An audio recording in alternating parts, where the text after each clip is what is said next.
Part 1. The human ship looked small, very small. Commander Taewon Kim stood on the bridge and watched the other ships around them.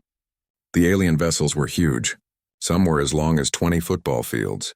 The human ship, the UNSS Indomitable, was smaller than most alien cargo ships. Taewon was a tall man by human standards, but he knew that meant nothing here. The aliens would tower over him. Most aliens in the Galactic Council were at least 8 feet tall. Some were even bigger. Captain Hana Choi walked up beside him. She was watching the alien ships too. Her face showed no emotion, but Taewon knew her well. She was studying everything, just like he was. "They want us to feel small," she said quietly. "Then we will not give them that satisfaction," Taewon replied. The Galactic Council had finally invited humanity to join them. It took 50 years of asking, 50 years of proving that humans were intelligent, that they had technology, that they deserved a place among the stars. Now, finally, the invitation had come, but Taewon knew the truth. The Council did not invite them out of respect. They invited humans because they had to. Human ships were spreading across space. Human colonies were growing. The Council could not ignore humanity anymore. The Indomitable docked at the Council station. The station orbited a neutron star called Vexa 9. It was a massive structure made of crystal and metal. Lights glowed from 1,000 windows. The station was beautiful and terrifying at the same time. Taewon led his team through the airlock. With him came Captain Hana Choi, Dr. Minho Park, Lieutenant Ji-woo Han, and Ambassador Yuna Lee. They were the best humanity had to offer. They wore clean uniforms. They walked with pride. The council chamber was enormous. The ceiling stretched so high that Taewon could barely see it. Seats lined the circular walls, rising up in levels. Each seat held an alien representative. There were creatures made of crystal, beings covered in scales, insect-like warriors, and floating energy forms. All of them stared at the humans. Many of them were laughing. High Chancellor Vexthal sat at the center of the chamber. He was a Prismari, a being made of living crystal. Light bent and reflected through his body. He was 12 feet tall even while sitting down. His voice boomed through the chamber. "So these are the humans," Vexthal said. His tone made it clear he was not impressed. "I expected you to be taller." Laughter echoed through the chamber. Taewon did not react. He simply stood and waited for the laughter to die down. General Krathik stood up. He was a Vorn, an insect-like creature with 4 arms and armored plates covering his body. He was massive and powerful. His voice clicked and buzzed. "These creatures are too small," Krathik said. "Too weak. Look at them. Their bones are thin. Their muscles are soft. How can they fight? How can they defend anything?" More laughter. Taewon kept his face calm. Beside him, Hana stood perfectly still. Ji-woo looked bored. Minho was studying the aliens with scientific interest. Only Yuna showed any emotion. She smiled slightly, which made some aliens uncomfortable. "High Chancellor," Taewon said. His voice was steady and clear. "We are grateful for this invitation. Humanity is ready to serve the Council." Vexthal leaned forward. "Serve? Yes, perhaps you can serve. But can you fight? Can you defend Council territory?" "We can," Taewon replied. The High Chancellor made a sound like breaking glass. It was Prismari laughter. "Then we will test you. You will receive a military assignment. You will defend a sector of Council space. Alone. With only your own forces." "We accept," Taewon said without hesitation. Vexthal displayed a star map. A region of space appeared, highlighted in red. Border Quadrant Theta 7. A worthless sector with 3 minor planets and some old trade routes. Nothing important ever happens there. You will defend it with your tiny army. The insult was clear. They were giving humanity the least important assignment possible. They expected humans to fail or to give up or to beg for help. Taewon bowed slightly. "We will defend Theta 7, General Krathix laughed again. "They accept." "These foolish creatures actually accept. How long do you think they will last?" "I give them 1 month before they cry for help." Other aliens made bets. Some said 2 weeks. Some said 3 days. One alien bet that humans would turn around and go home immediately. Only one voice spoke differently. Counselor Thena, an aquatic being from Osiara Prime, raised a webbed hand. "Perhaps we should not underestimate them." The other aliens ignored her. The human delegation left the chamber with dignity. They walked through corridors filled with staring aliens. Some pointed. Some laughed. Some looked at them like they were strange animals in a zoo. When they reached their ship, Jiwoo finally spoke. They think we are weak. Good, Hana said. Let them think that. Minho was looking at data on his tablet. I analyzed their biology during the meeting. Most of them are stronger than us. Faster in short bursts, better natural weapons, but, Yuna asked. Minho smiled. But none of them evolved as persistence hunters. None of them can run for hours without stopping. None of them can function on little sleep for days. None of them can endure like humans can. Taewon sat in his command chair. Send word to Earth. Tell them we have our assignment. Tell them to send the defense fleet to Theta 7. We have work to do. The Indomitable left the station. The alien observers watched it go. They saw a small ship with a small crew heading to a worthless sector. They expected failure. What they did not see was the determination in human eyes. What they did not understand was that humans had climbed to the top of Earth's food chain, not through strength or speed, but through sheer refusal to give up. Humans were persistence predators. They chased their prey for hours, for days, until the prey collapsed from exhaustion. They survived ice ages, plagues, and countless disasters. They never stopped. They never gave up. Now they were taking that same persistence into space. Hana stood beside Taewon as they jumped to hyperspace. They mocked us. They did, Taewon agreed. They will regret it, she said. Taewon smiled. It was a small smile, but it held confidence. They will learn. The entire galaxy will learn what it means to face humans who refuse to quit. The ship disappeared into hyperspace, heading toward Theta 7. Behind them, the aliens laughed and made jokes. Ahead of them, destiny waited. The humans were coming, and the galaxy had no idea what that really meant. Part 2 Border Quadrant. Theta 7 was exactly as the Council described. Empty, quiet, forgotten. 3 small planets orbited distant stars. Old trade routes crossed through the sector, but few ships used them anymore. There were no important resources here, no strategic locations, nothing worth fighting for. It was perfect. The human fleet arrived in waves. 50,000 soldiers, 120 combat vessels, 1 orbital station. It was not a large force by Council standards. Some alien races had millions of soldiers, but for humans it was enough. Commander Taewon stood on the bridge of the orbital station. Below him, his forces were setting up defensive positions. Ships moved in patterns. Soldiers worked on installations. Engineers built sensor arrays. Everything moved like a machine, smooth, efficient, fast. The Council had sent observers. 3 alien officers from neighboring sectors came to watch the humans work. They expected to see confusion. They expected mistakes. They expected to laugh. Instead, they watched in silence. One observer was a tall reptilian named Sarth. He watched human soldiers work for 6 hours straight without rest. How long will they continue? He asked. Captain Hana Choi answered. They work in 8-hour shifts. 3 shifts per day. We can maintain operations continuously. Sarth's eyes widened. 8 hours? My soldiers can only work 4 hours before they need rest. How do yours manage 8? Hana smiled. We are built for endurance. The second observer was a floating energy being named Lumex. It watched Lieutenant Jiwoo Han run fighter drills. The human pilots flew in formations that seemed impossible. They moved too fast, turned too sharp, reacted too quickly. How do they control their ships so precisely? Lumex asked. Our sensors show their reaction times are faster than most species in the Council. Jiwoo landed his fighter and walked over. We train from childhood. Hand-eye coordination, reflexes, spatial awareness. It is part of being human. The third observer was Krex, a small insect-like being. He watched Dr. Minho Park set up medical and quarantine systems. The doctor worked with impressive speed installing equipment that exceeded Council standards. These systems, Krex said, they are more advanced than ours. How did you develop such technology? Minho looked up from his work. We had to. Earth is a dangerous world. Many diseases. Many parasites. We learned to protect ourselves or we died. Our immune systems are very strong. Our medical knowledge is very deep. The observers sent reports back to the Council. The reports were confusing. The humans were working too efficiently. They were too organized.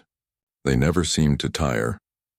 High Chancellor Vexthal read the reports with annoyance. The humans are trying too hard. They will burn out soon. This enthusiasm will not last, General Krathix agreed. They are new to this. Let them have their moment. When real danger comes, they will learn their place. But Counselor Thena read the reports differently. She saw patterns. The humans were not just following orders. They were adapting, improving, learning. Every day their systems got better. Every day their efficiency increased. She sent a private message to Taiwan. Commander, I see what you are doing. You are not just defending Theta 7, you are turning it into a fortress. Taiwan replied simply. We do not do anything halfway, Counselor. 2 weeks passed. The human base was complete. Sensor arrays covered the entire sector. Weapon platforms orbited key positions. Supply depots were stocked and ready. Escape routes were planned. Backup systems were in place. The observers were amazed. It usually took Council forces 2 months to set up a proper defense. The humans did it in 2 weeks, but the humans were not finished. They kept working. They kept improving. They dug deeper, built stronger, prepared more. Sarth asked Hana, why do you keep working? Your defenses are already adequate. Why not rest? Hana looked at him with steady eyes. Adequate is not good enough. We prepare for the worst. We hope for the best. But we always prepare for the worst. One night an emergency happened. A minor asteroid collision damaged a sensor relay. It needed to be fixed immediately. The repair would take 36 hours of continuous work. The observers expected the humans to complain, to ask for help, to request additional personnel. Instead, the human repair teams simply went to work. They worked through the night, through the next day, through the following night, 36 hours straight. When they finished, they reported the repair complete and went to sleep. The observers were speechless. Lumex asked Taiwan, how can your people work for so long without rest? It should not be possible, Taiwan answered calmly. Humans evolved on a difficult world. We learn to push through pain, through exhaustion, through suffering. When something needs to be done, we do it. Sleep can wait. Rest can wait. The mission comes first. Ambassador Yuna Lee was working on intelligence gathering. She made friends with traders who passed through the sector. She listened to rumors. She collected information. One trader, an old alien named Gorvik, warned her. Something is moving in the void expanse. Strange readings. Ships disappearing. You should be careful. Yuna thanked him and brought the information to Taiwan. He studied the data carefully. The void expanse, he said. That is close to our sector. Minho pulled up historical records. The void expanse is known for pirates. Sometimes worse things. The Council usually avoids it. Taiwan made a decision. Double our sensor coverage toward the void. Add more patrol routes. If something is coming, I want to know about it before it arrives. The observers watched the humans increase their readiness. Sarth sent a report. The humans are paranoid. They prepare for threats that do not exist. They waste energy on unnecessary precautions. General Krathix laughed when he read it. Humans are afraid. They know they are weak. They compensate with excessive preparation. How amusing. But Counselor Thena did not laugh. She looked at the reports and felt uneasy. The humans were preparing for something. They sensed danger that others did not see. She sent another message to Taiwan. Commander, what do you see that we do not? Taiwan replied, we see the same things you see, Counselor. But we learned long ago that the universe is dangerous. Hope for peace. Prepare for war. Always. 3 weeks after arrival, Theta 7 was no longer a forgotten sector. It was a fortress. Human sensors watched everything. Human ships patrolled constantly. Human soldiers stood ready. And deep in the void expanse, something was stirring. Something ancient. Something hungry. Something that had destroyed civilizations before. It was coming toward Theta 7. And the humans would be the first to see it. Part 3, the alarm started at 0300 hours. Every sensor in Theta 7 screamed warnings at the same time. Something massive was coming through the void expanse. Commander Taiwan was on the bridge in 30 seconds. He had not been sleeping. He never slept much during deployments. Captain Hana Choi was already there, studying the sensor data. How many? Taiwan asked. Thousands, Hana replied. Her voice was steady, but her eyes were wide. Maybe more. The sensors cannot count them all. The view screen showed the horror. A massive fleet emerged from a spatial rift. The ships were wrong. They looked like they were alive and dead at the same time. Metal and flesh merged together. Machines that breathed. Organisms that computed. Dr. Minho Park ran analysis. Ravagers, he said quietly. I read about them in council archives. They have destroyed entire civilizations. They assimilate everything. Technology, biology. They grow stronger with every conquest. Lieutenant Jiwoo Han counted the enemy ships. We are outnumbered 50-1. Taewon sent an emergency message to the council. Within minutes, High Chancellor Vexthal responded. His crystal face appeared on the screen. Evacuate immediately, Vexthal ordered. This is not a request. Abandon Theta 7. The Ravagers will destroy everything in their path. We are sending reinforcements, but they will not arrive for 6 days. You cannot hold against that force. Taewon looked at his officers. Hana nodded once. Minho gave a small smile. Jiwoo cracked his knuckles. Ambassador Yunali, standing in the corner, simply said, We stay. Taewon turned back to the screen. Negative, High Chancellor. We will hold this position. Vexthal's light flickered in shock. You will die. All of you. This is foolish pride. You gave us this sector to defend, Taewon said calmly. We will defend it. 6 days should be enough. The transmission ended. Across the galaxy, council observers watched and waited for the humans to change their minds. General Krathix broadcast on open channels. The humans are fools. They choose death over wisdom. Remember this moment when you find their bodies. The Ravagers came like a dark tide. Their ships moved in perfect coordination, controlled by a central intelligence called the Hive Mother. They had faced countless species before. They expected another easy victory. They were wrong. The first Ravager wave hit the human defensive line. Immediately, human ships opened fire. The weapons were precise. Every shot counted. Every missile found its target. In the first 10 minutes, 300 Ravager vessels were destroyed. The Ravagers paused. This was not normal. Most species panicked when they saw the Ravager fleet. Most species broke and ran. These small creatures were fighting back effectively. The Hive Mother sent a psychic scream across space. It was a weapon. The scream caused fear and paralysis in most living beings. It had broken armies before. The human forces barely reacted. A few soldiers felt uncomfortable. Some heard ringing in their ears. But they kept fighting, Minho explained to the shocked observers. Human brains are resistant to external manipulation. We evolved with complex neurology. Fear does not control us. We feel fear, yes. But we fight anyway. The battle continued. Hour after hour, the Ravagers kept coming. The humans kept fighting. Ships were damaged and repaired. Soldiers were wounded and treated. Positions were overrun and retaken. The humans never stopped. Captain Hana Choi led a boarding team onto a Ravager capital ship. 20 human soldiers against thousands of Ravager drones. The fighting was brutal. Hand-to-hand combat in narrow corridors. The humans used knives, guns, explosives, and their bare hands. They fought their way to the ship's core and planted charges. They escaped with 3 minutes to spare. The capital ship exploded, taking 50 smaller vessels with it. Hana returned to the station covered in blood and burns. She refused medical treatment. Treat the wounded first. I can still fight.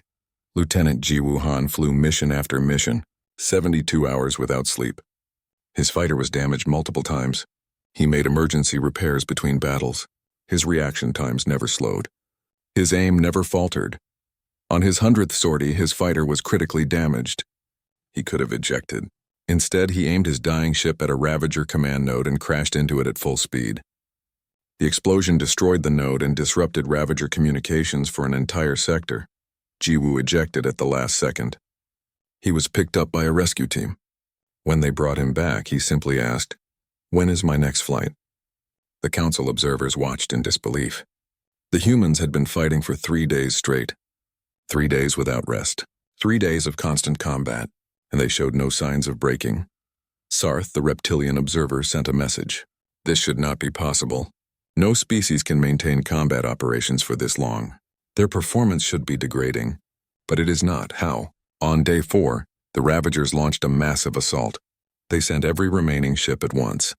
20,000 vessels against the human defense. The humans were outnumbered 20-1. Commander Taewon stood on the bridge. He had not slept in 4 days. His uniform was stained. His face was tired, but his eyes were clear and his voice was strong. He opened a channel to all human forces.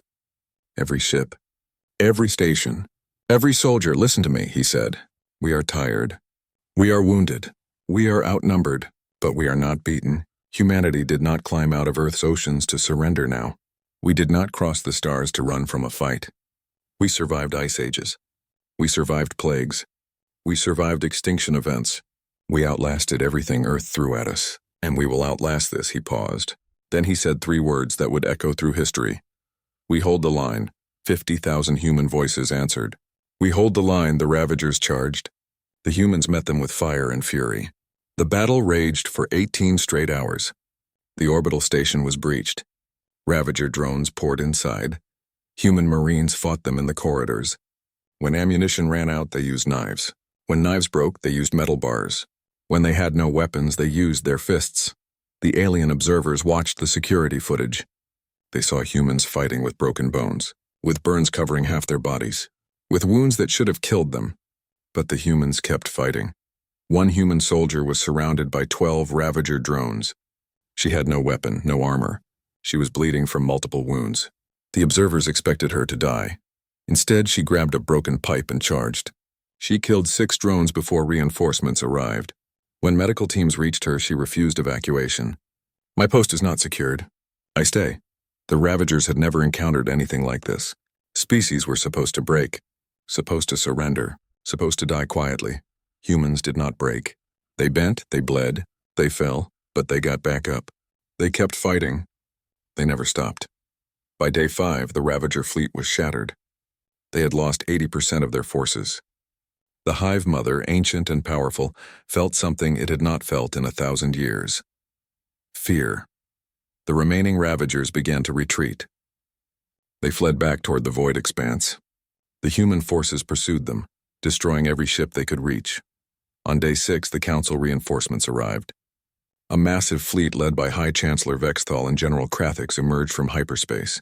They expected to find ruins. They expected to find death. They expected to find nothing. Instead, they found human ships still patrolling, human stations still operational, and the last Ravager vessels burning in the void. The impossible had happened. The humans had won. Part 4, the Council fleet floated in space, silent and still. High Chancellor Vexthal stared at the view screen. His crystal body flickered with confused light. This was impossible. The humans should be dead. Theta 7 should be destroyed. The Ravagers should be victorious, but the sensors showed the truth. Human ships patrolled the sector. The orbital station was damaged but operational. And scattered across space were the burning remains of the Ravager fleet.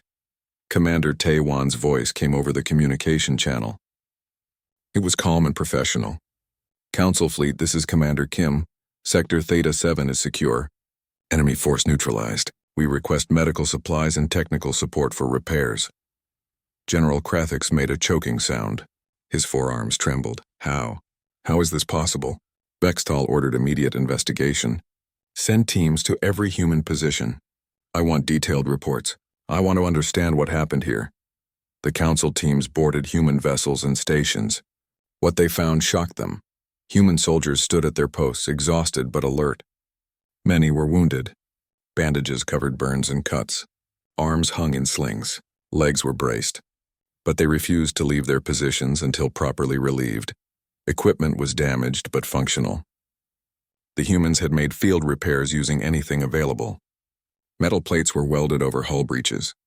Damaged systems were bypassed with creative rewiring. Weapons that should have been useless were modified to work again. The medical bay was full. Doctors and nurses worked without stopping. They had been treating wounded for 6 days straight. When Council medical teams offered to take over, the human medical staff refused. We finish what we start. You can help, but we do not abandon our patients. General Krathix walked through the orbital station. Scorch marks covered the walls. Blood stained the floors. Signs of desperate fighting were everywhere. He found Captain Hana Choi organizing repairs. She was covered in dried blood. Burns marked her arms. A medical bandage wrapped her ribs. She should have been in the hospital. Instead, she was working. Why? Krathix asked. Why do you keep working? You need rest. You need treatment. Hana looked at him with tired eyes. My people need me. The station needs repairs. My personal comfort does not matter. The mission matters. Krathix stared at her. I do not understand.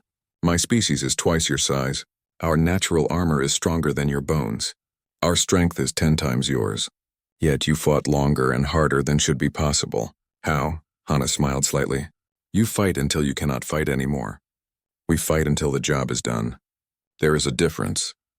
High Chancellor Vexthal met with Commander Taiwan in the Human Command Center. Taiwan looked exhausted. Dark circles marked his eyes. His uniform was stained and torn. But he stood straight and spoke clearly. Explain this to me, Vexthal demanded. You were outnumbered 50-1. You faced an enemy that has destroyed entire civilizations. You should have died. All of you. Yet you won. How? Taiwan gestured to the window.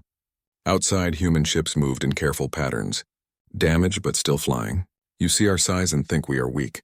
You see our soft bodies and think we are fragile. But you do not understand what made us strong. He continued. Humans evolved on a dangerous world. We were not the strongest animals. Not the fastest. Not the biggest. But we survived. We survived because we never gave up. When stronger animals chased us, we ran for hours until they collapsed from exhaustion. When we were hurt, we kept moving. When we were tired, we kept hunting. We became the top predator not through strength, but through endurance. Dr. Minho Park joined the meeting. He brought data files. High Chancellor, I have prepared a report on human biology. I think you should see it. Minho displayed medical scans comparing humans to other council species. Look at our cardiovascular system. Human hearts are incredibly efficient. We can maintain high activity levels for hours. Our muscles resist fatigue better than most species. Our pain tolerance is exceptional. Our healing is rapid. He showed brain scans. Our neurological structure is highly resistant to external manipulation. That is why the Ravager's psychic attacks failed. Human minds are flexible and adaptable. We can function through conditions that would shut down other species. Minho's voice grew stronger. You mock our size. But pound for pound, humans are among the most durable combat organisms in known space. We do not need to be the biggest or the strongest. We just need to outlast you. And we always do. Council scientists studied the data. One of them, a brilliant researcher named Talvex, spoke up. This explains the endurance, but not the coordination. Your forces work together with remarkable efficiency. How? Ambassador Unili answered. Humans are social creatures. We evolved in groups. We depend on each other. When one of us falls, others pick them up. When one of us is weak, others are strong. We do not fight as individuals. We fight as one. Lieutenant Jiwoo Han limped into the room. His leg was in a brace. Burns covered his neck. He should not have been walking. But he came to make his report. Fighter squadron status, he said formally. 42% casualties. All remaining pilots ready for duty. Requesting replacement aircraft and authorization for next patrol. The council officers stared at him in disbelief. This human had flown combat missions for 6 days straight. He had crashed his ship and nearly died. And now he wanted to fly again. General Krathix approached Jiwoo. You should be dead. Or at least unconscious. How are you standing? Jiwoo looked confused by the question. My people need me. The sector needs defense. I can still fly. Why would I not fly? Counselor Thena arrived at the station. She had watched the entire battle from the council chambers. She had argued with others, trying to make them understand. Now she walked through the human position, seeing the truth with her own eyes. She found Taiwan on the observation deck. He was watching his ship's patrol. I knew, she said quietly. From the beginning, I knew you were special. Taiwan nodded. But you could not convince the others. No, Thena admitted. They had to see for themselves. And now they have. She looked at the commander. You have changed everything, Commander Kim. The council will never see humanity the same way again. Taiwan was quiet for a moment. Then he said, We did not do this to impress anyone. We did this because it was our duty. You gave us a sector to defend. We defended it. That is all. The council fleet remained in Theta 7 for 3 days. The alien officers documented everything. They interviewed human soldiers. They studied human tactics. They analyzed human equipment. Every report said the same thing. The humans should not have won. By every calculation, every simulation, every analysis, the humans should have been destroyed. But calculations did not account for human will. Simulations did not include human determination. Analysis could not measure human refusal to surrender. High Chancellor Vexthal prepared his final report. He looked at Commander Taiwan one last time. We underestimated you. Taewon replied simply. Yes, you did. Vextal's crystal body glowed with something like respect. We will not make that mistake again. As the council fleet prepared to leave, General Krathik spoke with Captain Hana Choi one final time. I called your people weak. I was wrong. You are the strongest warriors I have ever seen. Hana accepted the apology with a nod. Strength comes in many forms, General. You are learning this now. The word spread across the galaxy. The tiny human army that was mocked had defeated the Ravagers. The small species that was laughed at had achieved the impossible. The Council had invited humanity as a formality. As a minor member, as a species to be tolerated. Now they understood the truth. They had not invited humans to join the Council. They had invited predators. They had invited survivors. They had invited warriors who measured strength not in size or power but in absolute unbreakable will. Part 5. 3 months after the Battle of Theta 7, the Galactic Council chambers were different. The atmosphere had changed. The way aliens looked at humans had changed. Everything had changed. Commander Taewon Kim walked through the corridors. Aliens stepped aside to let him pass. Some nodded with respect. Some stared with curiosity. None laughed. The mockery was gone, replaced by something humans had earned. High Chancellor Vexthal called a special session. Every council member attended. The chamber was packed. Everyone wanted to see what would happen next. Vexthal stood before the assembly. His crystal body shone with bright light. We gathered today to acknowledge a truth. We were wrong about humanity. We judged them by appearance rather than capability. We dismissed them as weak when they are strong. We mocked them when we should have listened. He paused. The chamber was silent. The Battle of Theta 7 proved something we should have known. Size does not determine strength. Power does not determine victory. Will determines everything. And humans have a will unlike any species we have encountered. General Krathik stood up. The proud warrior who had mocked humans now spoke differently. I proposed we treat humans as junior members. I was a fool. Today I propose something new. Humanity should become the primary defensive force of this council.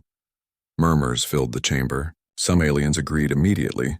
Others hesitated. Change was difficult, even necessary change. Councillor Thena spoke. I support this proposal. Humans have proven they can defend what others cannot. They have shown dedication we lack. They have demonstrated endurance we cannot match. Let them lead our defense. Let them teach us their ways. The vote was called. 45 of 47 council members voted yes. Only 2 abstained.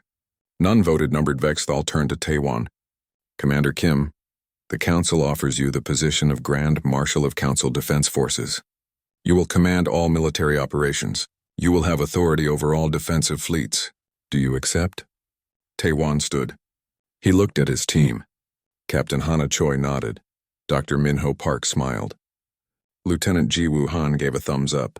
Ambassador Yuna Lee simply said, We are ready. Taewon turned back to the Council. I accept on several conditions. First, human forces will train Council military personnel in our methods.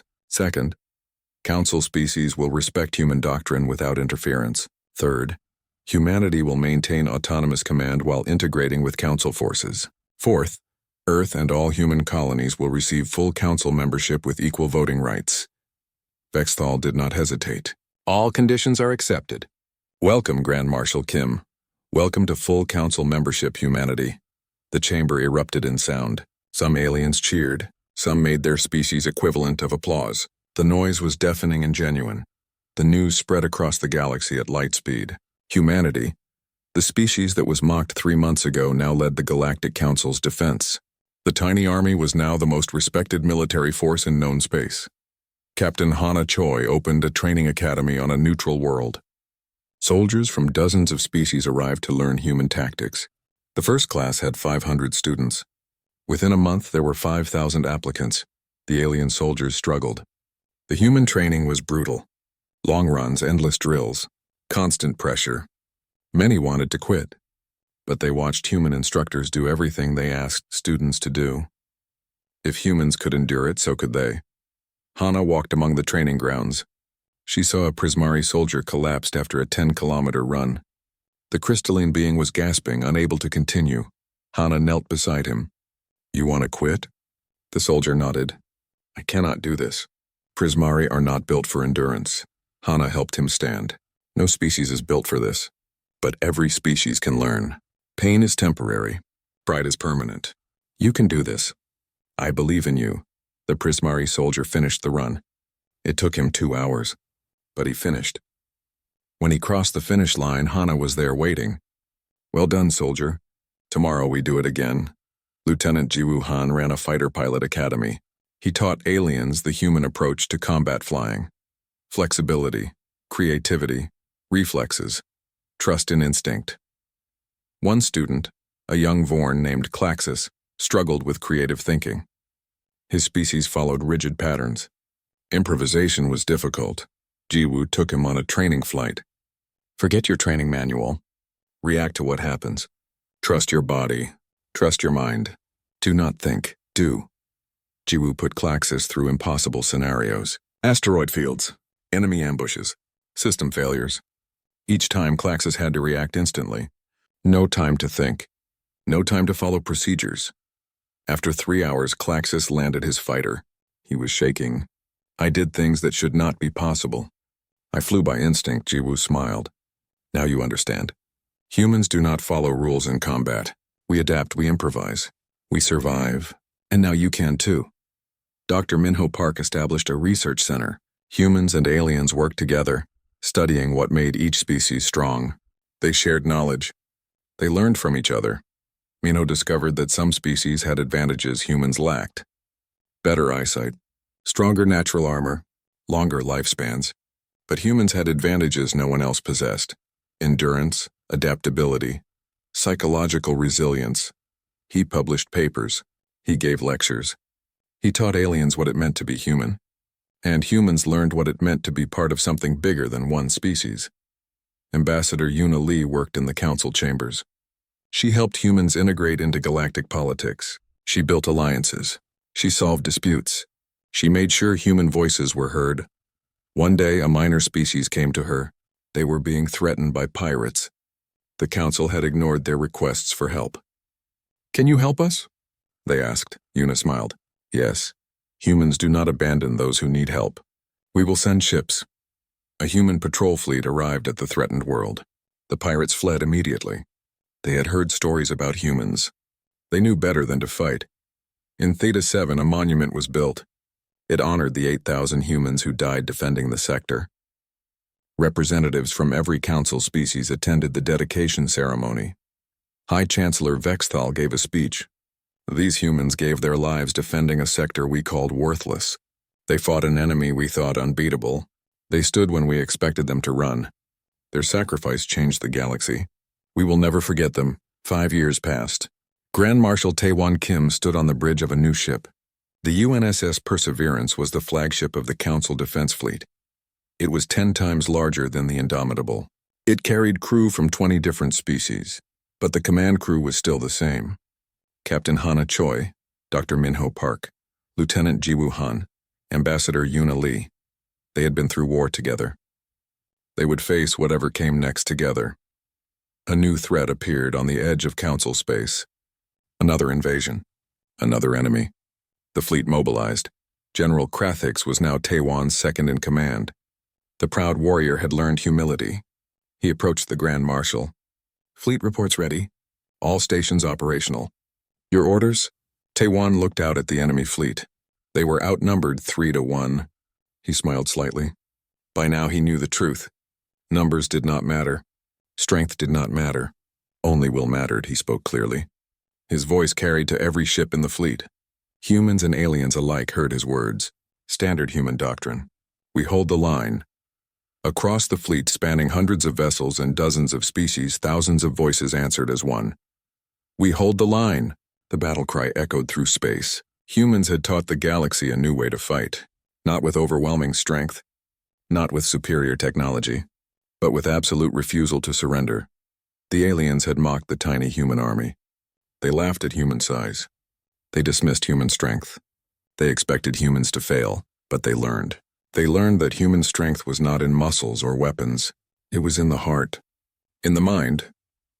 In the soul that refused to break no matter what. Humanity had been persistence predators on Earth. They chased prey until it collapsed. They survived disasters that killed other species. They endured ice ages and plagues and wars. Now they brought that same persistence to the stars, and the galaxy would never be the same. The Perseverance led the fleet into battle. Human tactics, human determination, human will. But now aliens fought beside them, learning, growing, becoming stronger. Taewon watched his fleet move into position. He thought about that day 3 months ago when they arrived at the council chambers. Small, mocked, dismissed. He smiled. They had proven what they always knew. Size does not matter. Strength is not about power. True strength is about refusing to quit. About standing up when knocked down. About fighting when everyone says you cannot win. That was human strength. And now the galaxy understood. They mocked the tiny army, but they did not expect it was human strength.